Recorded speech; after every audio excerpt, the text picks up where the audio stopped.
Salut à tous, j'espère que vous allez bien. Alors, si c'est la première fois que tu me découvres, je te demanderai de t'abonner, d'activer la cloche de notification pour être averti des prochaines vidéos, de liker, de partager massivement la vidéo, de nous laisser également des commentaires. Si cela est fait, je te dis merci pour ton geste. Alors, comme je le dis constamment dans mes partages, que Salomon dit qu'il n'y a rien de nouveau, ce qui a été, c'est ce qui est et c'est ce qui sera encore, et que le physique est le reflet du non visible, et que le Créateur, par son verbe, parle tantôt d'une manière, tantôt d'une autre, et là on y prend point garde. Alors, toi qui me m'écoutes aujourd'hui, si tu ne prenais pas garde autrefois, dès à présent, commence à prendre garde par rapport à ce que tes yeux peuvent voir, tes oreilles peuvent entendre, tes sens peuvent capter au travers de la nature. Analyse bien la situation, retiens ce qui est bon et transmets-le également à tes enfants afin qu'ils puissent sortir de l'ignorance, parce qu'il y a une formule qui dit que l'homme, la femme, l'enfant, l'être, la créature périt faute de connaissances. Donc il est primordial pour nous de pouvoir fusionner avec le savoir afin d'avoir une meilleure visibilité des choses. Et encore, nos pères, nos mères, dans les temps d'autrefois ont toujours eu à appuyer leur dit, pas des métaphores, des énigmes, des paraboles, des dictons, des proverbes en utilisant les éléments de la faune et de la flore. Et ils ne peuvent parler au-delà car la loi du Créateur le veut ainsi. Nous sommes contenus dans un globe et personne ne peut sortir, personne ne peut entrer.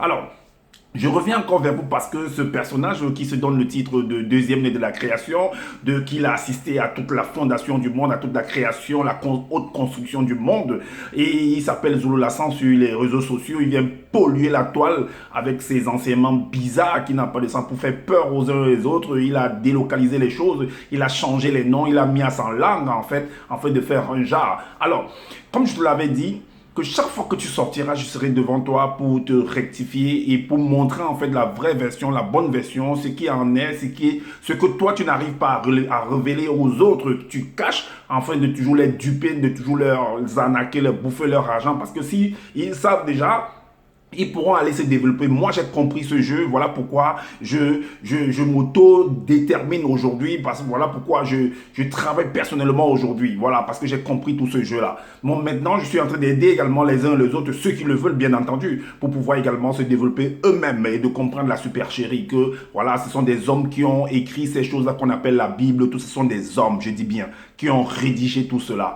Alors, tu as parlé en fait de... Moi, je t'ai dit, je vais t'envoyer à la retraite. Ouais, parce que vous voyez, comme je vous l'avais dit, qu'il ne peut pas sortir de Bible classique, tout ça. C'est les mêmes histoires qu'il viendra toujours raconter, les mêmes choses. Et ce qu'il a eu à dire dans le passé, ça fait déjà 10 ans, 11 ans, je ne sais pas, je crois comme ça, qu'il est là sur la toile. Et c'est les mêmes choses qu'il viendra toujours dire. Il n'y a rien d'autre qui va venir ajouter. Est-ce que vous comprenez? Il ne va vous amener nulle part. Est-ce que vous comprenez? Alors, il y a une dame dans son groupe, là, c'est une Ivoirienne, qui est venue dans ce groupe-là. Elle était bien voyante. Aujourd'hui, elle est aveugle d'un œil. Alors, Zola n'a plus rien fait pour elle. Moi, je vois des photos sur Facebook, là. Je vois son image avec le truc à l'œil. Ben, tu dis que tu fais quoi? Tu vois les esprits, tu vois quoi? Tu ne vois rien du tout. Tu n'as aucun pouvoir. Je t'ai lancé des défis de venir, de sortir de ton corps. Si tu as la formule, tu n'es jamais venu. Donc, tais-toi. Et continue à t'asseoir dans ton salon là-bas et à faire des vidéos, c'est rien et rien du tout. Peut-être quand tu as des occasions de voyage avec ceux qui ne comprennent pas là, tu les amènes. On est parti par exemple au Cameroun, à Kribi. Mais qu'est-ce qu'on a fait là-bas? Ce n'est que de l'excursion, tout simplement. C'est l'excursion, c'est des découvertes, tout simplement, d'aller voyager, changer d'air, c'est tout. Rien de tout, rien d'autre. Dépenser de l'argent pour rien. Alors, tu as fait un enseignement par rapport à la création.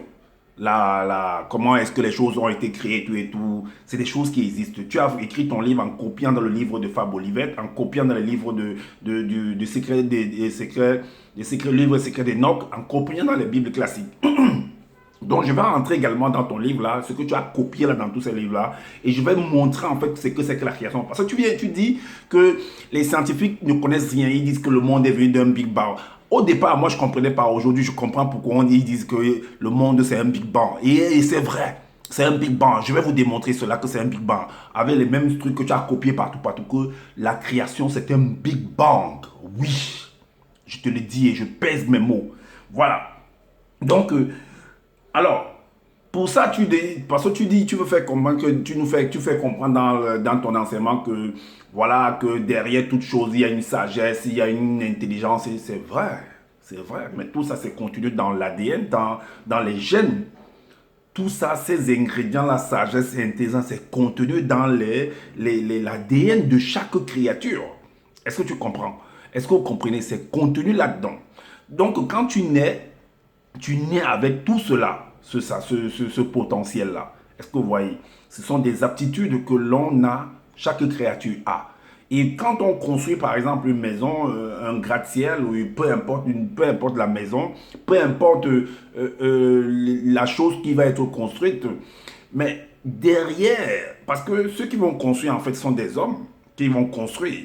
Alors, quand tu vas venir, toi, un autre homme, tu vas venir, tu vois le bâtisse, mais tu vas dire, waouh, mais derrière ceux qui ont construit ça, qui ont élevé ce mur-là, ce sont des hommes. C'est un peu comme on parle de la tour de Babel, ce sont des hommes qui ont construit ça. Et tu vois, et la tour de Babel, c'était une tour, mais quand on attend plutôt, c'est une tour, un gratte-ciel. Est-ce que vous voyez, c'est un gratte-ciel. Alors, donc on va aller comprendre pourquoi est-ce que tu parles de sagesse, d'intelligence, qui a écrit les proverbes. Bon, celui qui a parlé dans les proverbes, parce que quand on dit écrit, bon, parce que la Bible là, celui qui a écrit ça, qui a rédigé, celui qui est venu écrire là, en disant que bon voilà, c'est les proverbes de Salomon. Salomon parlait, il y a des gens qui écrivent, il y a des gens et des gens qui vont venir réécrire, comme toi tu es en train de faire. Donc on va aller pour voir en fait qui est vraiment ce personnage de Salomon même. Et qui est son père, David, selon les Bibles là. On va dans le livre de Rois. Dans 1 Roi chapitre 2, vous allez voir qui sont ces personnages-là. Un roi, ceux qui sont venus écrire des proverbes et on est là, on ne fait que montrer ça aux gens que non, c'est ça qui va nous amener au paradis. C'est pas quel paradis dont il parle. Vous-même, vous allez juger, analyser, raisonner par vous-même. N'acceptez pas seulement comme ça parce qu'il faut accepter. Raisonnez aussi.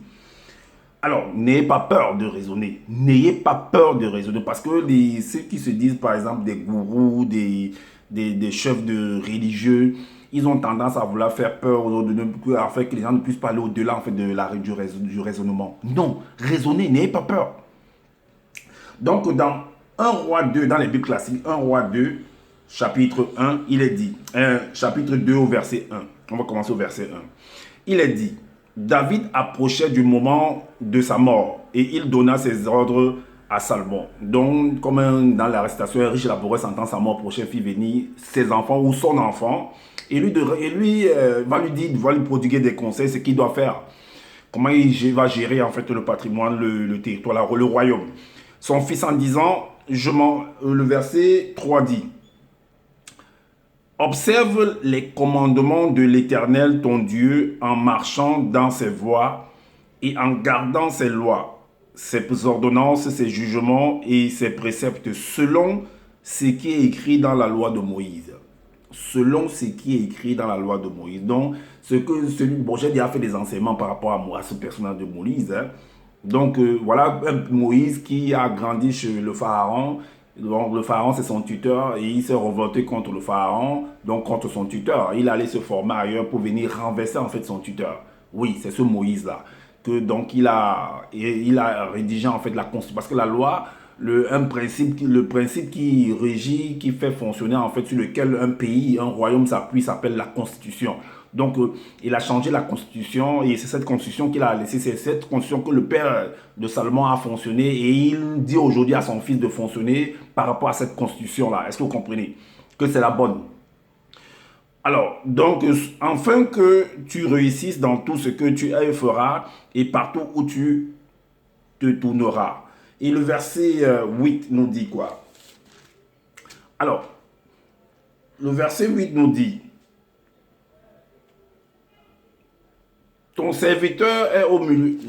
Le verset 8 nous dit, voici, donc il va lui donner aussi, il va ajouter encore certaines, il va montrer, il va lui rappeler certaines personnes qui ont marché avec lui ou bien qui l'ont détesté, que son fils en fait ne doit pas les garder, soit il doit les tuer, un truc comme ça. Voilà, soit il doit, si celui-là a bien marché, il doit le récompenser. S'il n'a pas bien marché, qu'il le finisse. Parce que s'il laisse celui-là à côté de lui, celui-là peut le nuire en fait. Voici ce qu'il dit au verset 8. Voici, tu as près de toi Shimei, fils de Guéra, Benjamin de Bachurim. Il a prononcé contre moi des malédictions violentes le jour où j'allais à Manaïm. Mais il descendit à ma rencontre vers le Jourdain et je lui jurai par l'Éternel en disant, je ne te ferai point mourir par l'épée. Le verset 9 nous dit, maintenant, dont il s'adresse à son fils, tu ne le laisseras pas impuni, cet homme-là, car tu es un homme sage et tu sais comment tu dois le traiter. Il dit que son fils Salomon est un homme sage, mais plus tard il va demander encore la sagesse. Moi je ne comprends pas. Car tu es un homme sage et tu sais comment tu dois le traiter. Tu feras descendre ensanglanter ses cheveux blancs dans le séjour des morts. Est-ce que vous comprenez? C'est la recommandation qu'il laisse à son fils Salomon. Et le verset 23 à 25 nous dit, alors, il y a aussi un autre personnage qui a voulu une femme, il est passé par la femme de, ça doit être son frère ou un membre de la famille, en tout cas, si vous lisez, vous verrez. Il a demandé, il voulait une femme et il a demandé, il est passé par la maman de Salomon pour que la maman aille plaider pour Salomon, pour lui chez Salomon. Voici ce que Salomon va faire, la réponse de Salomon. Alors le roi Salomon jura par l'Éternel en disant que Dieu me traite dans toute sa rigueur. Et cette parole-ci, je l'ai entendue également dans les propos de Jézabel. Si vous lisez bien, Jézabel a prononcé les mêmes propos par rapport à Élie. Vous voyez un peu? Je sais que ça vous dit quelque chose. Que Dieu me traite dans toute sa rigueur, si ce n'est pas au prix de sa vie qu'Adonijah a prononcé cette parole. Maintenant, l'Éternel est vivant, lui qui m'a affermi et m'a fait asseoir sur le trône de David. Ce n'est pas lui qui t'a fait asseoir, c'est ton père qui t'a fait asseoir avec tous les autres notables qui ont servi, les autres notables qui ont marché avec ton papa. Voilà.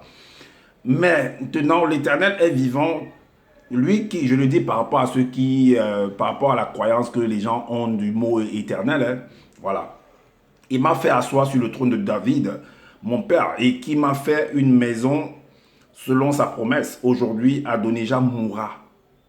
Vous avez compris, il va mourir. Le verset 25 nous dit, et le roi Salomon envoya Benaja, fils de Jéhojada, qui le frappa et Adonijah mourut. Il a tué. Ok, voilà donc celui-là, le personnage-là qui, voilà ce qu'il a commis et c'est lui qui va venir écrire les proverbes. Et nous, les gens vont s'asseoir sur ça pour dire que voilà. Voilà. Donc, on va également dans le livre de 1 roi, toujours chapitre 3, le verset 5. Qu'est-ce que ça dit? Donc, ce personnage, son père lui a dit que non, tu es un homme sage et tout ça. Mais finalement, ici, là, ce même personnage, voilà ce qu'il dit.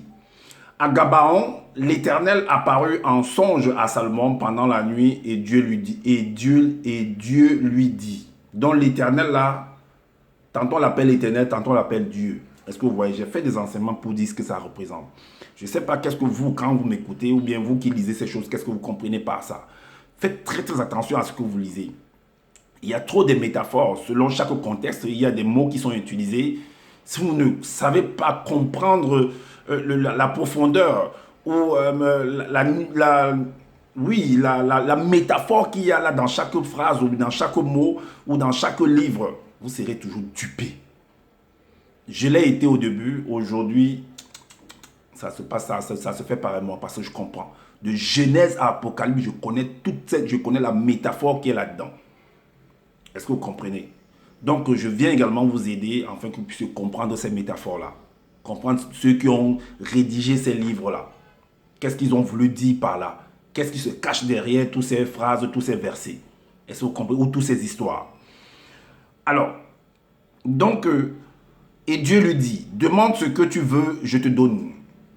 Donc ça ressemble aux histoires que les gens sont venus raconter, on nous a raconté dans les quartiers que non, l'autre va dire non, il va dire qu'il est médecin par exemple, que c'est son père qui est venu, son grand-père qui est venu parler dans la nuit que non, va derrière la maison, il y a une plante là-bas, prends ça, ça va guérir. C'est faux. Je vous dis que c'est faux. C'est faux. Sinon, pourquoi les gens vont à l'école faire des études des écoles de médecine? Mais ils s'asseyeraient chez eux, ils attendraient dans la nuit, ils interpelleraient leurs grands-parents, leurs parents pour qu'ils les livrent des secrets. Pourquoi ton père ne t'a pas donné ce secret pendant un vivant? Il attend qu'il meure pour qu'il te donne ça. Pourquoi il n'a pas donné ça? Ou si tu n'étais pas là quand ton grand-père était là, pourquoi il n'a pas donné à ton père? Pour que ton père te donne également en retour. Réveillez-vous. Réveillez-vous. Et raisonnez. Alors, donc, il dit que, et puis vous connaissez la suite, qu'on lui a donné la sagesse, tout ça pour qu'il gouverne et tout ça et ainsi de suite. Ok. Allons maintenant dans le livre des Proverbes. Donc, il fallait qu'on vous montre déjà ce personnage-là qui qui est ce Salomon-là. Alors, dans Proverbe chapitre 1, au verset 1 et 2, il est dit, Proverbe de Salomon, fils de David, roi d'Israël. Alors, le verset 2 nous dit, pour connaître, c'est ce que ce Père Salomon dit, pour connaître la sagesse et l'instruction, pour comprendre les paroles de l'intelligence. Qu'est-ce qu'il faut faire? Le verset 8 va nous dire ce qu'il faut faire pour comprendre tout cela. Écoute, mon fils, l'instruction de ton père. Donc, écoute ton père pour être sage, pour être intelligent. Pour comprendre les paroles de l'intelligence. Et ne rejette pas l'enseignement de ta mère. Donc, écoute tes parents. Comme David, lui, a écouté ses parents, il a agi, comme il a mis en pratique ce que ses parents lui ont dit. Le verset 9 nous dit, car c'est une couronne de grâce pour ta tête et une parure pour ton cou. Est-ce que vous comprenez? Donc, écoute tes parents. Maintenant, il y a des parents qui... Il faut faire attention parce que ce n'est pas parce que ce sont tes parents que quand ils vont parler que tu ne dois pas raisonner. Tu vas seulement croire oui, oui, oui, oui. Il faut raisonner néanmoins. Par rapport à ce que je viens d'entendre, qu'est-ce que ça veut dire, quelle est la profondeur, qu'est-ce que je peux faire, qu'est-ce que je ne dois pas faire, ainsi de suite. Ton parent ne doit pas dire, va cambrioler une banque et tu te mets à partir, par exemple. Ou accompagne-moi pour les cambrioler. Si on t'attrape là-bas, bon, si vous partez, ça marche, tant mieux pour vous. Ça ne marche pas, mais dans toutes les façons, dans tous les cas, il y a des risques, en fait. Donc, c'est à vous de voir. Maintenant, on va maintenant dans le livre des Proverbes, parce que il est entré dans ce passage, parce que le Proverbe chapitre 8, c'est là où il a commencé. Donc moi, il fallait que je commence vers le début là-bas pour comprendre déjà qui sont ces personnages, David, Salomon, ainsi de suite, à qui on a affaire réellement. On vient maintenant dans le Proverbe 8, où ce monsieur est arrivé au verset 12 à 14. Il dit, moi la sagesse. Maintenant, quand on dit moi la sagesse, c'est un peu comme quelqu'un, on dit par exemple, quand un vieillard meurt, c'est une bibliothèque. On appelle un vieillard une bibliothèque. Vous voyez un peu la métaphore, une bibliothèque. Donc, ça veut dire que c'est une sagesse qui est en train de nous quitter comme ça. Un vieillard qui part, c'est une sagesse. Et une bibliothèque, c'est un regroupement de plusieurs livres, en fait. Donc, il a l'expérience, en fait, de la vie par rapport aux jeunes. Donc, c'est une bibliothèque qui s'en va. C'est une sagesse qui s'en va. C'est une intelligence qui est en train de partir, qui est partie.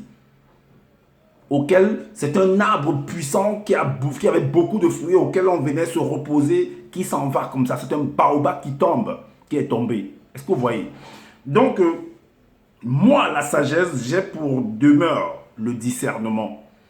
J'ai pour demeure le discernement et je possède la science de la réflexion. La science de la réflexion. Donc, comment te montrer, comment t'apprendre, comment te donner les techniques de la réflexion, comment réfléchir. Où est-ce que tu dois te mettre, dans quel environnement tu dois rester pour pouvoir avoir une bonne réflexion. Est-ce que vous voyez? C'est important, l'environnement est important. Là où tu dors, comment les choses sont rangées sur toi, c'est important, c'est ce qu'on appelle l'environnement. Et c'est ce qu'on appelle un univers, parce que chez toi, c'est ton univers. L'espace qui t'entoure, c'est ton univers, c'est un univers. Toi-même, tu as un univers. C'est important. Donc la sagesse, j'ai pour demeure la sagesse, j'ai pour demeure. Donc ma demeure, j'ai pour demeure. Donc là où je réside en fait, c'est le discernement. Donc cet endroit-là permet de discerner. La sagesse, la nature elle-même ne vous enseigne pas. Parce qu'il y a des éléments quand tu disposes cela dans ton environnement, dans ton univers, ça te permet d'avoir un bon discernement, de comprendre les choses. Est-ce que vous comprenez? Alors, la suite nous dit que la crainte de l'Éternel, vous avez vu l'Éternel sur qui David s'appuyait, sur qui Salomon également voulait s'appuyer pour commettre tous ces gaffes qu'il a eu à commettre, tuer tel, son père dit que non, tue-moi tel, fais ceci, après, vous voyez? Donc, la crainte de l'Éternel, c'est la haine du mal. Mais la haine, quand tu crains, le frère de haïr le mal, c'est craindre l'Éternel. Mais c'est pas l'Éternel lui-même. Est-ce qu'il y a une autre personne? Bon, si on considère que l'Éternel, là, c'est le Créateur, mais est-ce que la créature est venue créer le mal? Si la créature crée quelque chose, ça veut dire que il n'y a plus un unique Créateur, en fait. Ça veut dire qu'il n'y a plus un unique créateur. Ça veut dire que les autres, les créatures participent également à la création. Oui, à la création, à créer des choses également. Il n'y a plus unique, il n'y a pas un unique créateur. Or, on a bien dit qu'il y avait au débat, dans le début de la Genèse, là-bas, qu'il y avait l'arbre de la connaissance du bien et de son contraire. Qu'est-ce que le mal? Ok. L'arrogance et l'orgueil. Mais on dit bien que Élie, il y a des prophètes, selon les risques, il y a des prophètes qui étaient orgueilleux. Paul le temps était orgueilleux. Et l'autre, beaucoup est arrogant également. Qui parmi vous peut dire qu'il n'est pas arrogant, il n'est pas orgueilleux? Qui peut lever le doigt et dire ça? Donc il faut savoir vraiment comment gérer, balancer les choses. Alors, l'arrogance et l'orgueil, la voix du mal et la bouche perverse. Perverse par rapport à quoi? Perverse, qu'est-ce qui est pervers? Pervers de quoi? Par rapport à quoi? On dit quelqu'un est pervers. Je ne sais pas. Quand le mot pervers, c'est péjoratif. Certainement que d'autres, peut-être, en m'écoutant, diront que mais ce gars, il est barge, en fait, que ça ne va pas dans sa tête. Non. Allez analyser bien ce mot-là. Pervers, pervers. Mais il y a des gens qui marchent nus. Il y a des nudistes. Ils sont pervers. Il y a des gens qui tuent d'autres personnes. Ils sont pervers. Mais si on dit ne tue pas, tu ne tueras point. Ça veut dire que si tu ne tues pas, il y a des gens qui tuent. Vous ne saviez pas qui ont la permission de tuer. Mais à qui on dit de ne pas tuer? Qui est pervers et qui ne doit pas être pervers? Bon, les mots là, ce sont eux, ils savent pourquoi ils ont mis ça. Alors, et voilà ce que je hais. Voilà ce que je hais. Le conseil et le succès m'appartiennent.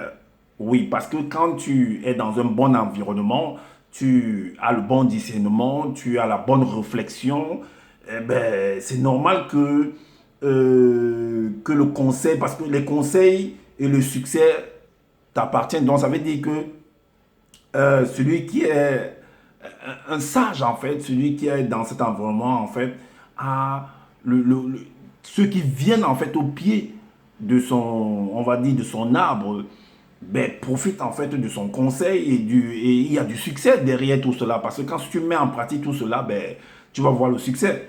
Comme David a dit à son fils, tu réussiras, en fait. Donc, voilà. Mais on va vous dire, en fait, la profondeur, on va vous expliquer pourquoi est-ce que le monde, la création est un Big Bang. Parce que vous ne devez pas ignorer que, en tout cas, allons-y.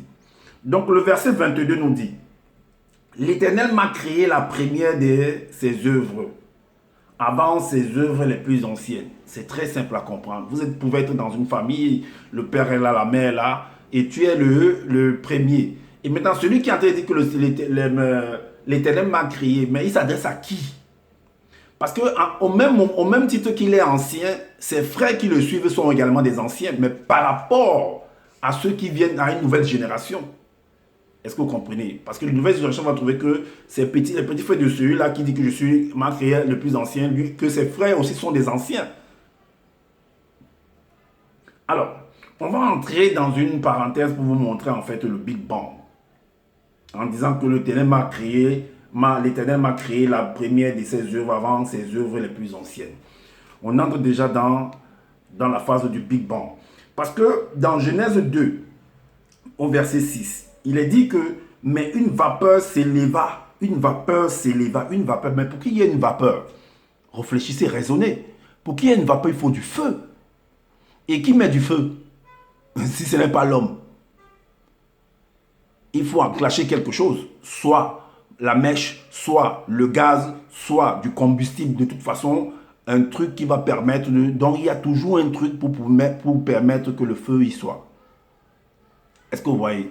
Et c'est ça, quand il y a une vapeur qui s'élève. Donc, vous devez comprendre que pour que la vapeur puisse s'élever, il y a un pouvoir. Il y a une puissance qui élève cela. Et la vapeur qui s'élève là, c'est comme les compresseurs là. Quand l'eau sort, vous êtes allé dans une laverie, vous avez vu quand celui qui lave avec les pistolets là, l'eau sort, c'est une bombe, c'est un Big Bang. Si vous avez vu, si vous vous limitez seulement à croire que le Big Bang c'est seulement avec le feu, mais l'eau également c'est le feu, hein. L'eau c'est le feu. Le feu c'est de l'eau. Parce que tout est fait à base d'eau. Si vous ne le saviez pas. La terre c'est de l'eau. Tout c'est de l'eau. Tout. Mon être c'est de l'eau. Alors, donc pour qu'une vapeur s'élève de la terre, c'est un peu ceux qui, vous voyez un peu ceux qui font souvent le forage. Quand ils trouvent l'eau, ça se jaillit. Et pour que ça puisse jaillir, c'est la force. Tout est force. Et maintenant, il y a également une fusion de force. Et quand il y a une fusion de force, mais c'est terrible en fait. C'est terrible. Et c'est un Big Bang géant. Quand l'homme et la femme se retrouvent et qu'ils se frottent, ça fait la chaleur. Et derrière cette chaleur-là, donc cette excitation-là, il y a la semence qui va sortir fou. Et c'est un Big Bang. Quand l'homme éjacule, la femme, quand l'homme et la femme éjaculent, c'est un Big Bang. Et ça crée quelque chose. Ça produit, parce que dans cette semence-là, il y a beaucoup de choses là. Il y a cet ADN-là, il y a cette intelligence, cette réflexion, ce discernement, cette sagesse. Tout est contenu dans l'ADN, dans la semence que vous voyez là. Tout. Qu'on ne vienne pas vous mentir. Et c'est ça que je vais exposer maintenant. Alors, donc on dit qu'une vapeur s'est élevée. Ça veut dire que là, cette vapeur-là qui s'est élevée pour faire l'homme là, c'est la semence qui est sortie fou. Comme quand on décapsule un champagne. Pouf! Est-ce que vous voyez? Il y a pression qui va avec. Alors, maintenant au verset 23. Au verset 23, on va encore plus entrer en profondeur pour vous montrer de quoi nous sommes en train de parler là maintenant. Alors, dans le verset 23 du proverbe 8 là, il est dit: j'ai été établi depuis l'éternité, dès le commencement, avant l'origine de la terre. Est-ce que vous comprenez? Parce que ce monsieur-là est parti également dans le livre des secrets de Enoch pour montrer que non, Enoch avait vu. Mais c'est du n'importe quoi. Ça, c'est de la science, c'est de la biologie, c'est de ceux qui font dans la médecine. On les explique ça à l'école de médecine, en fait. Ah oui, c'est de la science, en fait. Alors, donc, dès le commencement, avant l'origine de la terre, le verset suivant nous dit: je fus enfanté quand il n'y avait point d'abîme, point de source chargée. Ça veut dire que point de source chargée, mais les sources ne sont pas chargées de quoi? Point de source chargé, chargé de quoi? De quoi? Tout est chargé, tout a une valeur en fait. Tout a une valeur et c'est une charge. C'est un peu comme on dit qu'il y a des charges positives et des charges négatives par rapport aux électrons en fait. Et les électrons sont des molécules d'eau. Donc c'est chargé. Il y a par exemple, quand on parle du silicium, on parle du silicium, on parle bon, c'est pas, on va pas parler de ça. Ça c'est des termes, ça c'est ce que j'ai appris à l'école en fait. Alors, je fus enfanté quand il n'y avait point d'abîme, point de source chargée d'eau, avant que les montagnes fussent affermies. Avant que les montagnes fussent affermies, avant que les collines existassent, je fus enfanté. Il n'avait encore fait ni la terre, ni les campagnes, ni le premier atome de la poussière du monde. Lorsqu'il disposa les cieux, j'étais là. Lorsqu'il traça, ça, ce sont des métaphores. Hein. Ce sont des métaphores. Tout ce qu'on dit là, c'est contenu dans notre être entier. Ah oui, tout notre être, les organes, les moyens dont c'est dit. Parce que quand vous regardez notre être entier, par exemple les yeux, le cœur, il y a tous les mêmes éléments dans la nature. Voilà pourquoi nous sommes la résultante également de la nature. Nous sommes pareils à la nature. C'est une symétrie en fait. Nous et la nature, c'est une symétrie. Donc c'est comme A et A'. C'est la même chose. C'est pourquoi il dit qu'en fait ce qui est invisible là est en réalité visible. Est-ce que vous comprenez? Alors, Lorsqu'il disposa les cieux, j'étais là. Lorsqu'il traça un cercle à la surface de l'abîme, vous allez comprendre ce qui est écrit là. Plus en profondeur par la suite. Lorsqu'il fixa les nuages en haut et que les sources de l'abîme jaillissent avec force, vous avez compris? Jaillit avec force. Fou! L'éjaculation. Lorsqu'il donna une limite à la mer pour que les eaux n'en franchissent pas les bords, lorsqu'il posa les fondements de la terre, j'étais à l'œuvre auprès de lui et je faisais tous les jours ses délices, jouant sans cesse en sa présence. Ok, jouant sans cesse en sa présence. Bon, si, je ne sais pas qui est en train de parler, parce qu'en même temps, on dit que personne n'a jamais vu le Créateur. En même temps, on joue à la présence du Créateur, de l'Éternel. Moi, je ne comprends pas. Donc, c'est quoi qu'il faut raisonner, il faut comprendre que c'est des métaphores. Celui qui a rédigé, il est en train d'expliquer, en fait, l'histoire de la naissance, même au travers de l'homme, de l'accouplement entre l'homme et la femme, ce que ça produit. Mais en utilisant, en fait, des mots qui sont abstraits, en fait. Ah oui, il faut faire attention. Alors, on va aller dans le livre des secrets d'Enoch. On va aller dans le livre des secrets d'Enoch. Que ça ne vous dérange pas que je entre dans ce livre, dans le livre de ce monsieur pour expliquer en fait tout cela parce que ça ne l'appartient pas. Il a copié ça en fait dans le livre. Moi, je n'ai pas le livre, donc je profite de ça pour vous expliquer en fait. Est-ce que vous voyez? Parce que lui-même, il a copié ça. Donc, on va vous montrer, en fait, on va encore entrer plus en profondeur dans le livre secret d'Enoch, dans le chapitre 1, à partir du verset 464 à 447. Donc, de 464, il est dit, 64, il est dit. Bon, il a changé, c'est vrai qu'il a changé les mots, il a mis les mots en doigt, là, tout ça, et tout. Bon, peu importe, on va quand même néanmoins utiliser, on va lire les mots là qu'il a utilisés, les noms qu'il a utilisés. Mais il faut raisonner. Alors, il est dit que tu n'étais pas la manifestation de, pour sa volonté, donnas à cette eau primitive. À cette eau, c'est une semence. L'eau là, cette eau là, c'est une semence. Alors, la forme de myriades, d'innombrables formes de cercles. Et quand vous regardez la semence, allez voir dans les vidéos là, sur YouTube. La semence, en fait, c'est un liquide. Et quand on ouvre ce liquide-là, on va voir des petits êtres dedans. C'est des petits cercles, en fait. Des milliards et des milliards de spermatozoïdes. C'est ça qu'il est en train de dire là. Alors, qui deviennent des multivers. Et c'est ça, ce sont ces spermatozoïdes qui sont des multivers, en fait.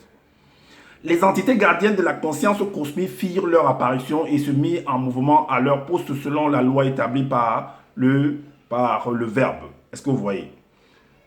Maintenant, ensuite, on a dit jusqu'à 47.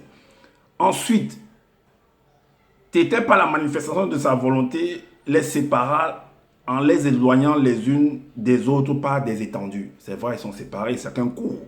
Pour aller entrer, par exemple, s'il éjacule, par exemple, dans la matrice de la femme. Donc, chacun va tout faire pour aller trouver, fusionner.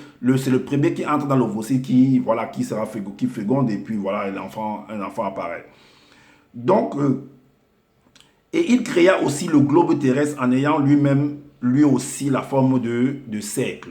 Donc, tout ça, c'est un phénomène, c'est l'explication, en fait, de l'accouplement de l'intérieur de l'homme, de la femme, et de leur accouplement, et de ce qui va sortir de cette union-là. Est-ce que vous comprenez?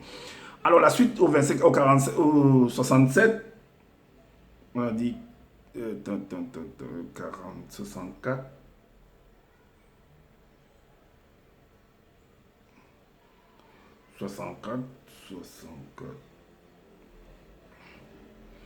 À 67. Donc voilà, à 67. Donc la suite nous dit que la planète Terre était une masse. La planète Terre était une masse d'eau. C'est pourquoi ils sont venus écrire que l'homme a été fait de la poussière, de la terre en fait. Donc la vapeur s'est élevée au verset 6 et a arrosé. Et là, on a fabriqué le corps de l'homme. C'est pourquoi il vient d'écrire que la planète Terre était une masse d'eau fluide primordiale. Et la masse d'eau fluide, là, c'est de la semence en fait. Donc en fait, là, On dit sans, et il écrit sans vie, c'est pas possible. Parce que quand tu ouvres en fait la semence, ce liquide là, il y a des petits êtres dedans qu'on appelle des spermatozoïdes. Est-ce que vous voyez, qui sont en mouvement en fait. Et si c'est en mouvement, c'est parce qu'il y a la vie là-dedans. Donc c'est la somme de l'ovocyte et du spermatozoïde en fait. C'est ça une masse d'eau fluide primordiale. Qu'ils ont dit sans vie. Non, c'est pas sans vie, il y a la vie dedans. Physique et était suspendu dans l'immensité de l'univers visible, bien sûr. Parce que toute cette explication, l'immensité, l'univers, à l'intérieur de notre être, c'est l'univers, c'est un univers. C'est des univers et des univers à l'intérieur de nous. Parce que nous sommes d'abord un univers et à l'intérieur des multivers, ils sont encore. Alors, donc, et la suite dit quoi? La suite dit quoi? La suite dit quoi?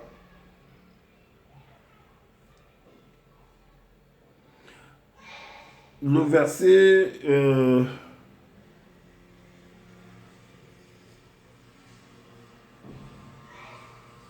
et la suite dit que les bruits et les voix ineffables qui émanaient de cette eau primitive d'au-delà du grand voile venaient du mondima, de l'entité des eaux primitives.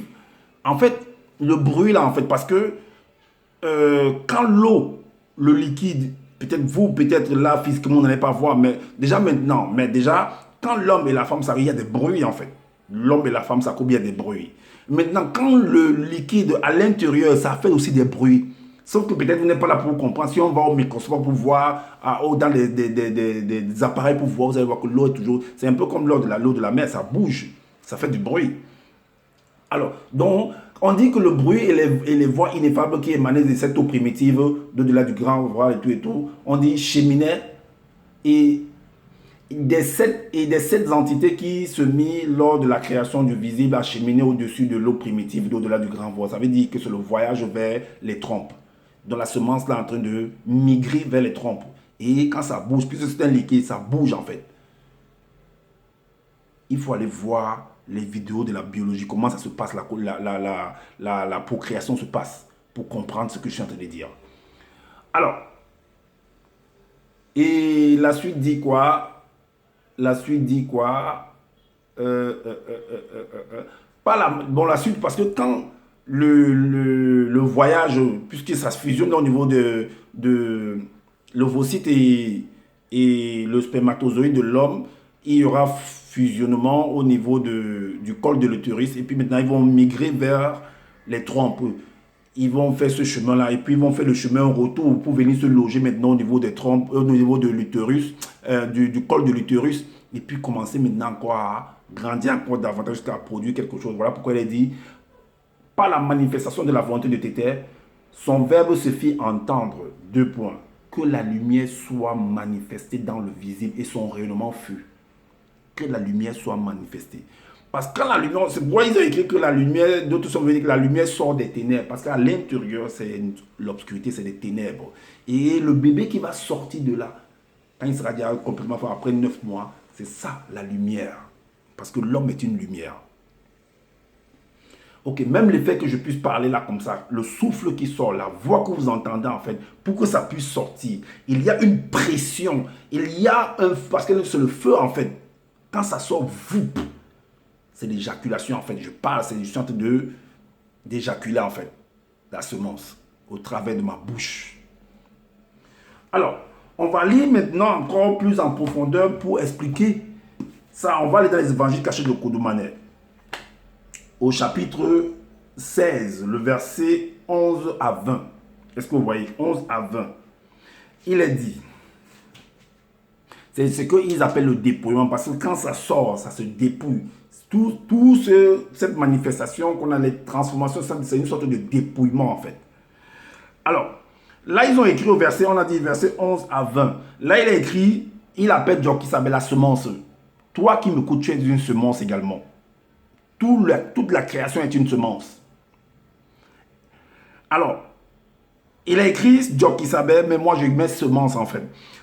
La semence sentit ainsi un époustouflant assaut de force, de puissance sorti de lui. Donc c'est le dépouillement de la semence en fait. C'est le principe, c'est le mécanisme qui est à l'intérieur de ce liquide qu'on appelle le sperme. Vous voyez le liquide comme ça, quand on éjacule comme ça, vous voyez ça comme ça, mais c'est le principe là qu'on est en train d'expliquer comme ça, que vous ne voyez pas à l'œil nu comme ça.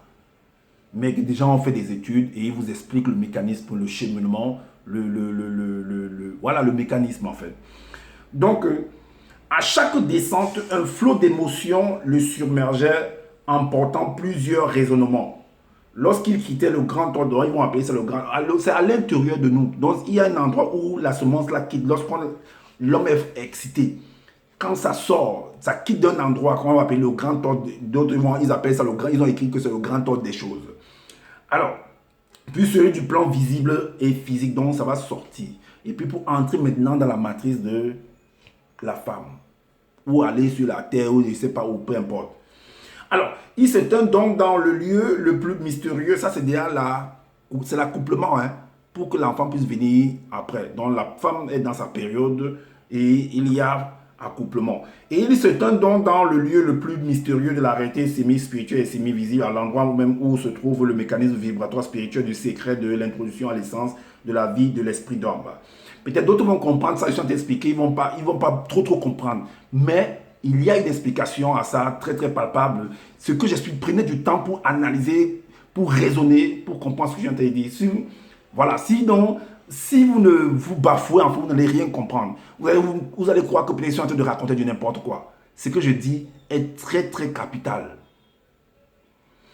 Alors, c'est à la porte de ce lieu mystérieux que Moto tomba dans l'oubli du néant originel, la non-existence, la non-conscience et de la non-existence du visible, afin qu'il ne puisse connaître le secret du mécanisme vibratoire spirituel de l'introduction à l'essence de la vie à partir de son esprit. J'ai expliqué ça l'autre jour dans une de mes vidéos. Plus tard, il se transforma en une petite cellule liquide, semence, entre parenthèses, semence. Tout en étant conscient, et il entra dans un temple corps, dans la matrice. Et c'est un Big Bang. Ah oui, fou, pour que la semence, quand ça sort en jet. Et c'est une puissance qui projette ça, qui propulse cela. Et c'est un Big Bang. Et ça va produire quelque chose. C'est pour dire que le monde est venu par un Big Bang. Quand on parle de monde, là, vous pensez qu'on parle à qui? C'est à toi de se dédouaner quand on parle. Parce que tu es la résultante de la nature qu'on voit là. Tout ce qu'on voit là, le soleil, la lune, les étoiles, tout ça, c'est toi. C'est contenu en toi. Parce que tu es cette résultante de la nature. C'est pour dire que c'est le mystère en fait de la symétrie. A est égal à A'. En tant que semence, il nagea jusqu'aux trompes de Fallope et où il rencontra l'ovocyte dans l'ovule. Plus tard, il fusionna pour prendre la forme d'un œuf. Quelques heures après, il commença à se diviser afin de former un nouvel être. Par la suite, il sentit et il vit son cœur d'homme se former et ses yeux et ses membres apparaître. Dans la suite, il se mit à bouger en cherchant la meilleure position. Ainsi, le moment arriva où il vit le jour dans le visible. C'est ça qu'on dit. Il dit que la lumière soit et la lumière fut. C'est la même chose. Alors, donc, ça c'est écrit en fait dans les Bibles classiques. Tout ce tralala que nous venons de dire là, de parler là, se retrouve dans Genèse, se résume encore dans Genèse en quelques mots, dans Genèse chapitre 1 jusqu'au verset 3. Il est dit: au commencement, Dieu créa les cieux et la terre. La terre était informe et vide, il y avait des ténèbres à la surface de l'abîme et l'Esprit de Dieu se mouvait au-dessus des eaux. Dieu dit, que la lumière soit et la lumière fut. Donc c'est cet enfant-là qui est sorti de la matrice de la femme, donc qui va représenter les ténèbres, l'obscurité, ce qui est caché. Donc il sort de ce, il représente la lumière. C'est ça qu'on vient de bavader là, depuis là jusqu'à maintenant. Voilà le résumé de ça. Et c'est pourquoi je dis que c'est l'homme et la femme. Parce que dans Genèse chapitre 1 au verset 20, il est dit: puis Dieu dit, faisons l'homme à l'autre. En fait, c'est la causerie de deux personnes, une femme et l'homme. Parce que si c'est le créateur, est unique créateur, et il vient dire encore que faisons l'homme, il dit à qui? Il s'adresse à qui? Il s'adresse à qui? Donc, c'est l'homme et la femme dans leur causerie qui sont en train de s'arranger dans leur programme. que faisons l'homme à notre image. Donc faisons un bébé à notre image. Et effectivement, l'enfant est à l'image de ses parents. L'enfant est à l'image de ses parents. Tout simplement. Est-ce que vous comprenez? Voilà. C'est ce que j'avais à vous partager. C'est ce que j'avais à vous partager.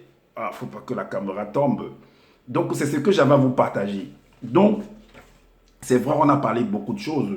On a lu dans le livre de ce monsieur, ce livre que lui-même a copié dans d'autres livres. C'est normal qu'on prend ça parce que pour attraper l'assassin, il faut utiliser l'élément qui a servi l'élément de crime, l'élément du crime en fait. Est-ce que on ne peut pas en fait, si on se débarrasse de l'objet du crime, mais comment est-ce qu'on pourra attraper le criminel? Donc lui, il vous cache des choses, soit il est ignorant, soit il fait semblant de vous dire toutes ces choses-là. Est-ce que vous comprenez? En voulant camoufler les choses, faire comme si comme si, c'est pas, des choses étaient ailleurs. Non, tout est ici, autour de nous. C'est ce que j'ai compris. Est-ce que vous comprenez? Raisonnez vraiment. Alors, comme j'ai dit constamment que je n'ai pas la science infuse, si vous trouvez qu'il y a des manquements par rapport à ce que vous venez d'entendre, alors dites-nous en commentaire ou si possible, faites des vidéos également pour éclairer les uns et les autres. Donc, de la même manière que vous pouvez apprendre de moi, c'est comme ça que je peux apprendre de vous. Et également, comme j'ai dit, abonnez-vous massivement à ma chaîne pour me soutenir également et activez la cloche de notification pour être averti des prochaines vidéos. Likez, partagez massivement cette vidéo, c'est en fait de faire connaître en fait qu'est-ce que c'est que la création, comment est-ce que les choses se sont produites, et ainsi de suite. Qui a écrit tous ces livres-là et tout, ce sont des hommes. Et quels sont ces personnages qui sont cités on vient nous montrer que non, c'est des grands hommes et tout. Certes, ils ont dirigé, ils ont fait des choses, mais on montre quelle a été leurs actions en fait. Est-ce que vous voyez? Et également, comme j'ai dit, laissez-nous les commentaires et prenez soin de votre famille, c'est important. Et prenez soin également de votre santé. Et je vous dis à bientôt pour une prochaine vidéo. Ciao!